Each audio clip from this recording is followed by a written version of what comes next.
Welcome to this edition of Access Together. These shows are made possible through the combined efforts of Shelby County Schools and GHS-TV. The shows are hosted by the members of the community and utilize the staff and facilities of Germantown High School. If you would like to watch our live stream or get more information about these shows, log on to our website, ghstv.org. Thank you, and we hope you enjoy the following presentation.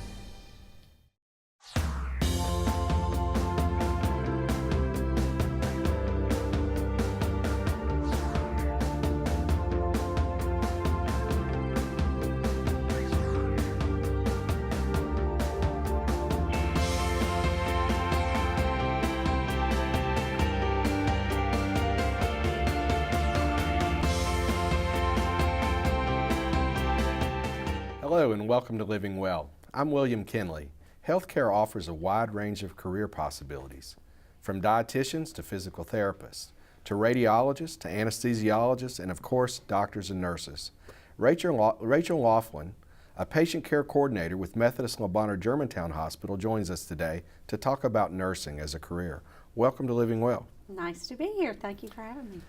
So how did you decide to be a nurse? Well, my story is not the typical.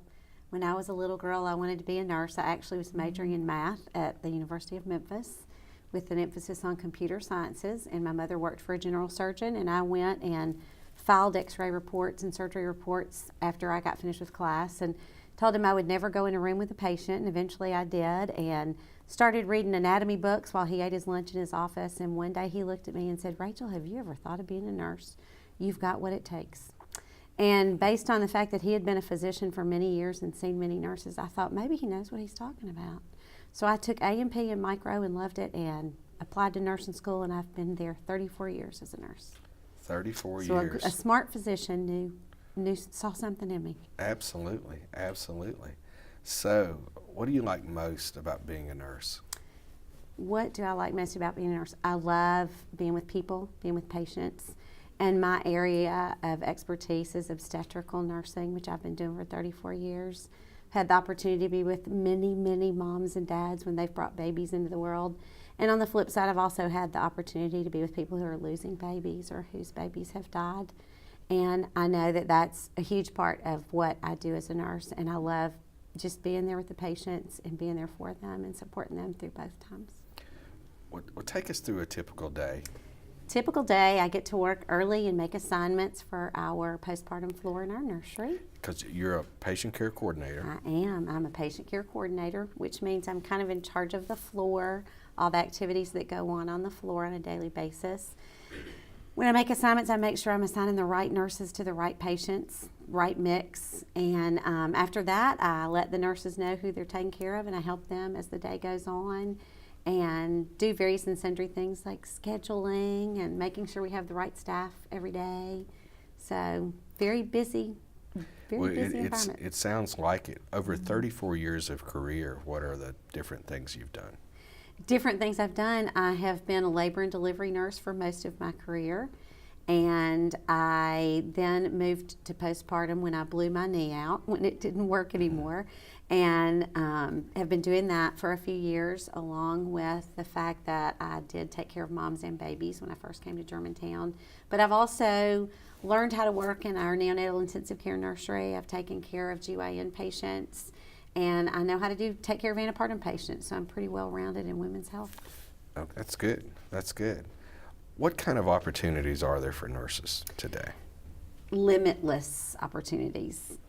Used to, if you were a nurse, you wore a white uniform and a hat and took care of patients at the bedside. It is no longer that way. There are many different choices that you can make in your career as a nurse. You can be a nurse in a clinic, you can work in a doctor's office, you can be a home health nurse, you can be a travel nurse. You can go get jobs all over the place and work there for small amounts of time and get to see different areas of the country and the world. And so the opportunities for nurses are without limit. There's many different things you can do. That's unique, I think, as careers go. Absolutely, absolutely. When you look at the team of folks that you work with today, do you have people from different areas or different points in their lives? Younger folks, more experienced folks? Yes, we do. We have a staff of very young people and very seasoned people. We call those people seasoned people who have done it for a while. But it's a great mix of experience and personality. And I say very frequently that my team on Fort Pavilion is the best team in the hospital.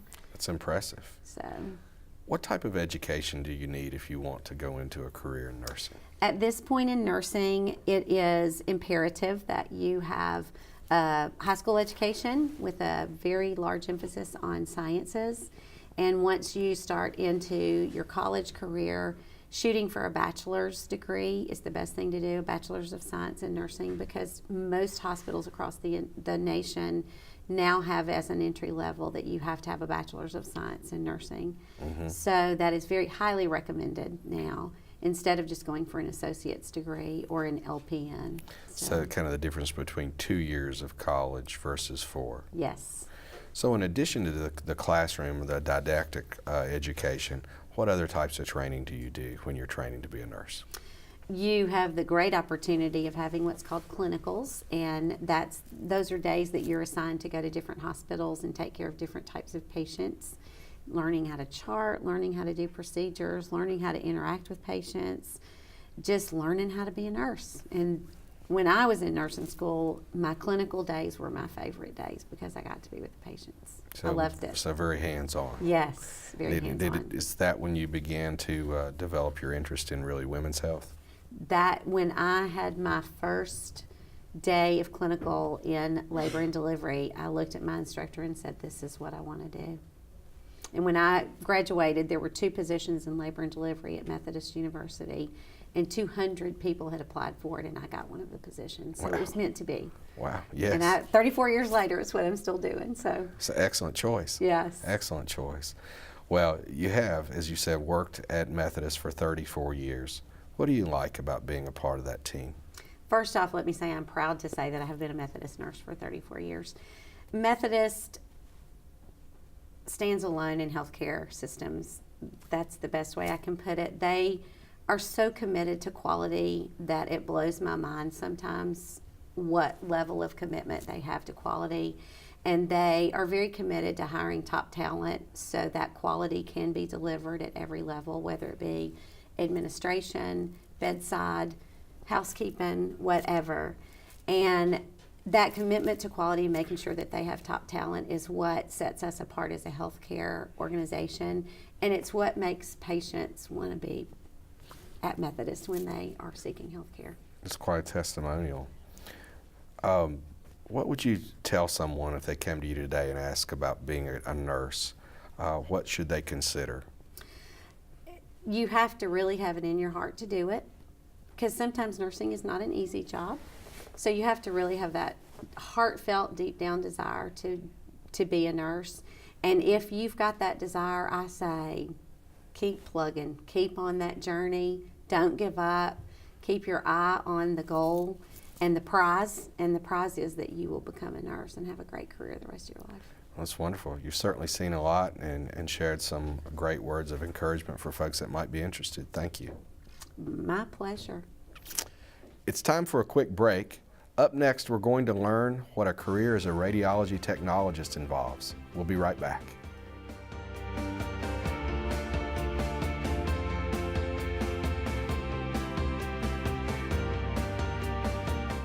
Welcome to Germantown High School, an international baccalaureate creative and performing arts optional school, a destination school for students who are going places.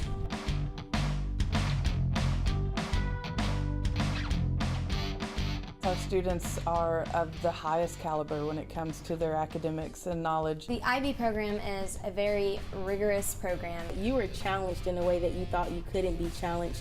You succeeded, something that other kids may not have thought they could do. They're accepted to colleges that are just, dream colleges for so many people. Germantown High School offers a CAPA program, the Creative and Performing Arts program. When I first came here, I saw the television studio and I was just amazed at what all I saw. Kids do everything, that they're taught every detail that has to do with theater arts and creative arts. I love a lot of things about Germantown High School, but primarily what I love is the athletics. There's something exciting around every single corner. We probably are one of the most diverse high schools in the state of Tennessee, maybe the United States. I would never doubt about sending your child to Germantown High School. This high school is something not like any other high school that we have. There's definitely fun in the work. We find fun in everything we do. You're watching the award-winning GHS-TV, a nationally recognized student television station. Welcome back. Angie McGinley, a radiology technologist with Methodist Le Bonheur Germantown Hospital, is here to give us a glimpse of what her career is all about. Welcome. Thank you. It's good to be here. It's good to have you here. So tell me, what about radiology made it be something you wanted to pursue as a career? It's one of those things, it found me. I had no idea what radiology even was when I entered into the college world. And I had a fantastic person that entered my life that was just there and suggested it, and I went for it, and I literally feel like my field found me. Yeah. That's impressive. How long have you been working as a radiology tech? Since 2000, so 16 years. So good experience. Now, you do different things. Yes. You're not, well, tell me about the subspecialization, what you do. So I focus more in the procedure world. So we actually get to go in, radiology as a whole, you spend a lot of time diagnosing patients. In the specialty that I've been in for 16, 15 years, we actually go in and get to treat patients. So we can go in and kind of change what their diagnosis may be to fix problems for them. So we have more of an interventional outlook on it and how we can change their process. Okay, so more almost like surgical procedures versus just doing a scan. And I don't mean to say just doing a scan, but you know what I mean. Right, absolutely. It is. It's minimally invasive, so you know, we kind of like, no, we're not surgery, but yes, we're definitely working inside the body through minimal access to change things for people, fix them. What do you like about your job? Just exactly that. You get to change people's, there's been a lot of times you get to actually change people's lives, you know, save them or make them better, make them feel better. You get interaction with the family, a lot of interaction with the family as you're helping them get through the procedure just as much as you're helping the patients get through it. So you get a lot of satisfaction from being involved. Oh, I can bet you would. Have you worked in different areas in radiology? I worked in diagnostic when I first got out of school. Okay. Tell us about that. So that's just your basic run-of-the-mill taking images. We still would do procedures like your small bowels and your, you know, looking at processes in the body, but you never actually, you worked more independently. So I would, as an x-ray tech, just take the pictures and they would make it to the radiologist for interpretation. So that's a big difference between what I do now, where you're actually working side by side with the physicians. Very interesting. Walk us through a typical day for you. So we come in, we kind of see what our caseload looks like.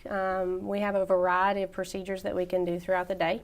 So we come in, kind of establish what all we got to get done in our 8-hour shift of having the doctor there, and what needs to be done sooner, what needs to be done later, you know, kind of prioritize the day.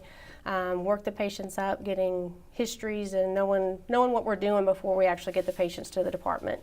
The patients arrive in the department, we're ready for them, we get them on the table, do the procedures, kind of send them back to wherever they came from and move on to the next thing. So, you mentioned an 8-hour day, but that's not really your day, is it?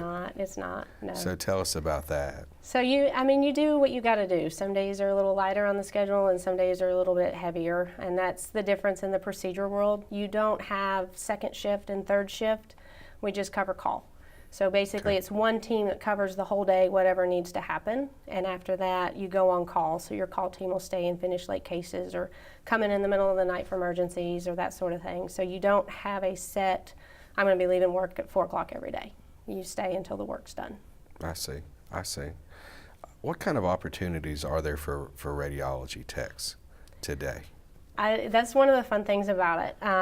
You go into x-ray and you can be an x-ray tech, you can work in a diagnostic department, or you can go into other subspecialties like mine's interventional or cath lab or MRI, CT, ultrasound, nuke med, just all kinds of different opportunities. And then there's other opportunities. There's education. You can go into teaching. You can go into the sales force. You can go be clinical reps for devices that are out there that need people standing by the physicians supporting them during a case when they're using certain instruments and things. So there's it's not just working in a hospital. You can work at a, outpatient clinic. You can work, like I said, in sales. A lot of different opportunities. That's great. When you look back, well, first, before that, tell us about your education. So I went to a 2-year associate's degree program.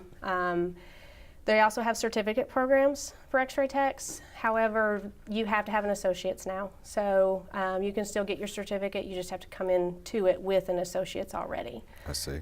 So there's several different program options in that sense. So if you look back in your class today, and I suspect you friends you stay in touch with, yeah. What types of things what are they all doing? All of them are doing something different. My best friend from x-ray school, she's an ultrasound tech. Works in an office. There's several of them that work in diagnostic departments, and their main focus is in OR, going and running the C-arms for the OR procedures. And so, yeah, everybody gets spread out, but it's a very small world at the same time. Everybody knows where everybody's at and what they're doing. So it sounds it's family oriented. Very flexible for you. Yes, definitely. You've worked in the field and been at Methodist for 15 years. What do you like working with the team that you work with at Methodist? They're like family. I don't have any family here, and when I moved here, I bonded with a lot of my coworkers, and they really supported me in raising my daughter and kind of became her family. And it's the overall feel that you get when you're at Methodist, even if, whether you're an associate or a patient, you just get that feeling of people care. When you work with people that you want to spend time with outside of the hospital, you have a good working environment. Because you do spend a lot of time with each other. Now, you mentioned working with your physician for the day. Tell us about that. It's a highlight. Our radiologists are phenomenal.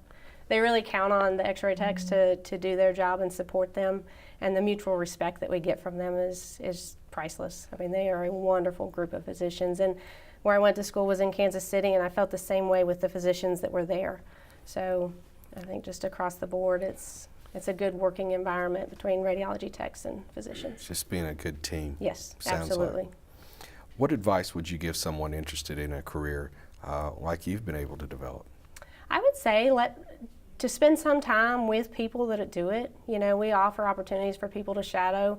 The worst thing you can do is get into a job that you're not happy. It's not good for anybody. So spend some time asking questions, learning about the field, do your due diligence on what program you want to go into and why, making sure that things are accredited and you're setting yourself up to be a marketable person in the field. Great advice. We appreciate the information. Thank you. Absolutely. Thank you. Still to come, hospitalists are physicians employed to work inside the hospital, and they greatly impact patient care. Learn more when we return. Stay with us.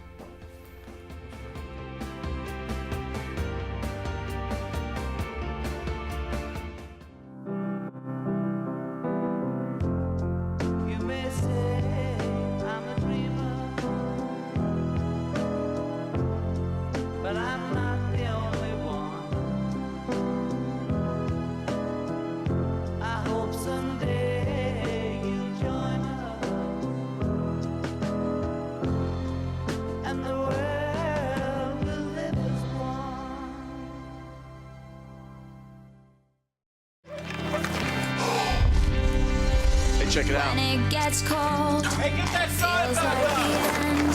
There's no place to go, I won't give in. No, I won't give in. Keep holding on.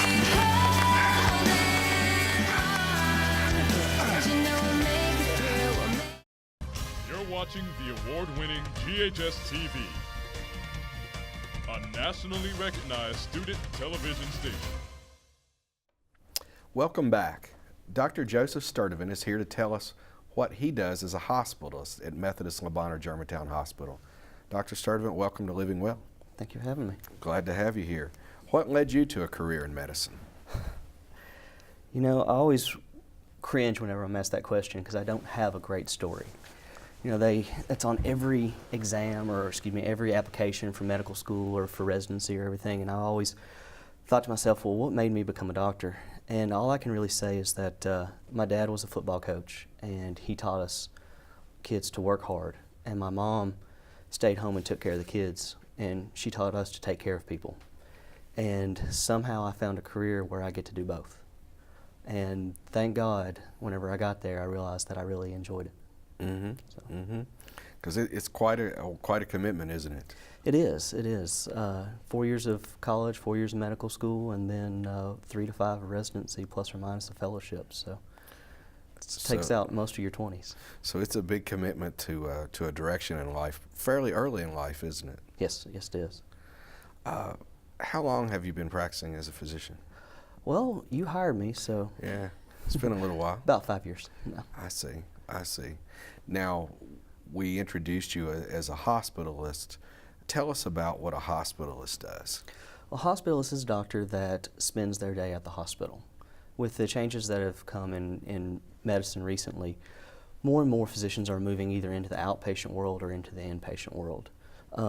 I chose to be one of the ones that solely practice in the inpatient world. So a hospitalist is a doctor that takes care of patients that either don't have physicians or their primary care physicians don't come to the hospital. I see. So kind of a specialist in inpatient medicine, if you will. The way I like to describe it is I'm a general contractor of medicine. I see. I have cardiologists and surgeons and a lot of people who help form a multidisciplinary team. And then my job is to talk with the patient, talk with the doctors, move back and forth, and then to do a lot of the light lifting, a lot of the different things throughout, kind of a jack of all trades, if you will. Tell us your residency and training. It wasn't just in hospitals medicine. What was your background? I'm actually trained in internal medicine and pediatrics, so I am double board eligible in both of those fields. When you tend to do both of those, you do 2 residencies during the course of what everyone else would do 1. So a lot of that is focused in inpatient care, but I still had a lot of training from a clinic standpoint and from an ambulatory standpoint as well. Where did you do your training? Here at University of Tennessee in Memphis. That's great. That's great. Well, you said from the beginning that after all the commitment and time, you're pleased. You enjoy what you do very much. What do you like about your job? Another question that always makes me smile. I always feel like on the show Armageddon, where Rockhound says that they let me play with explosives and the scenery changes. Yeah. For me, it's that every day is different. Every day has a different problem. Every patient has a different solution I need to come up with. And the other thing is that one of the real jewels of medicine is that we're brought into people's lives. We're able to experience their life and their problems with them at a very emotional and trying point. And it's really a gift to be able to be brought into that level of trust with someone. No doubt it is, and they come to you at a very vulnerable time. And it's not just the clinical care, but you do a lot of education, don't you? Yes, between educating patients themselves, staff, nurses, and then also medical students and physician assistant students. Tell us how your world or your work world has changed, particularly from the standpoint of how you work with other healthcare providers. We've just had a radiology tech, and we kind of went through what it's like to do that, and nursing, what it's like to be have a career as a nurse. Tell us how, as a physician, you interact with others in caring for patients. Well, I think one of the greatest developments in medicine in the last 10 to 15 years has been the idea that safety and quality have to be at the forefront. And then some of the development of the airline models of, the captain cannot be the sole arbiter of decision making. Mm-hmm. So what we've seen is, you heard me use the term earlier, multidisciplinary team. What we've seen is really a work to build bridges between all professions and all providers, whether it be ancillary staff, nursing, or anyone who comes in touch with a patient, because you never know where that detail or that important piece of information is going to come from. From the person who could be cleaning the room that said, they just didn't look right today. Mm-hmm.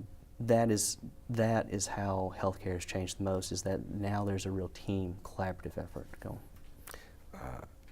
That's communication from a patient-family standpoint is always huge. I can remember with grandmother being in the hospital and family waiting to when the doctor might round, so you might catch them for a few minutes. Talk about how communications changed with your field now being introduced to being a hospitalist. Communication is key.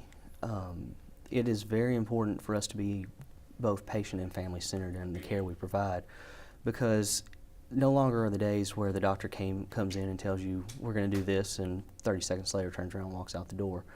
It really is important to involve the family, involve the patient, involve the individuals that are participating in care, and let them know what's going on. Along with that, there does come a certain onus for education, because, as I said before, it took 14 years for me to get to where I am today from an education standpoint. So to be able to boil that down and condense it into a way that a layperson can understand, it takes time. It takes the ability to sit down on the bedside and be ready to answer questions and be ready to explain as many times as it takes for them to feel comfortable in what's going on with their health and with their body. A great deal of it is communication. It's also trust, isn't it? And being able to establish that linkage with that patient quickly. It is, and that's something that healthcare has faltered on in recent years, is that the level of trust people put in their physicians has started to decline, and it is multifactorial, but it still boils down to the fact that you have to really care. Right. You have to genuinely sit down and make a connection with the patient. You mentioned working as a team. What are other ways you've seen medicine change since you've started your career? The biggest change that we've seen is a move from what we call fee for service pay over into quality or value-based care. And what that does is puts the provider and the patient on the same side of the table, where it's now a team that has to work to care for the individual rather than just one person who is liable for that. And that has been a big change that we've seen in things like the Affordable Care Act and then MARCA as well, that make it much more important to be able to work together from a medical home standpoint. Lots of changes, and you've seen a lot, and you would say probably a short career, but yet a long career. Thank you. I appreciate you being here and sharing with us. Thank you. Thank you for having me. That wraps up our show for today. For more information on this show and other GHS TV shows, please visit GHS-TV.org, where you can watch live streaming 24 hours a day. You can also check us out on GHS TV on Facebook and Twitter. I hope that living well will help you and your family lead healthy lives. Thanks for watching. I'll see you next time.